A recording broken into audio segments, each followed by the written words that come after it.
होडगी रोडवरील निर्मिती विहार परिसरात एका 74 वर्षीय वृद्धाचा गळा दाबून खून करण्यात आल्याचा धक्कादायक प्रकार उघडकीस आला आहे। विरेश संगय्या वस्त्रद वय 74 राहणार निर्मिती विहार असे मृत वृद्धाचे नाव आहे। या प्रकरणी विजापूर नाका पोलीस ठाण्यात अज्ञाताविरुद्ध खुनाचा गुन्हा दाखल झाला। या प्रकरणी पोलिसांनी काहींना चौकशीसाठी बोलवल्याची माहिती सूत्रांनी दिली।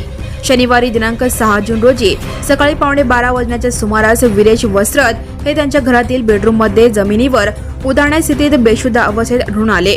त्यांच्या गळ्यावर संशयास्पद लाल काळ्या रंगाचे व्रण दिसल्याने परिसरात एकच खळबळ उडाली। घटनेची माहिती मिळताच विजापूर नाका पोलिसांनी तात्काळ धाव घेऊन वस्त्रद यांना उपचारासाठी शासकीय रुग्णालयात दाखल केले। मात्र रुग्णालयातील डॉक्टरांनी उपचारापूर्वीच ते मृत झाल्याचे घोषित केले। सुरुवातीला या मृत्यूबाबत गूढ निर्माण झाले होते, मात्र रविवारी दिनांक 7 जून रोजी शवविच्छेदन झाल्यानंतर डॉक्टरांनी दिलेल्या प्राथमिक अहवालात विरेश वस्त्रद यांचा मृत्यू गळा दाबल्यामुळेच झाल्याचे स्पष्ट झाले।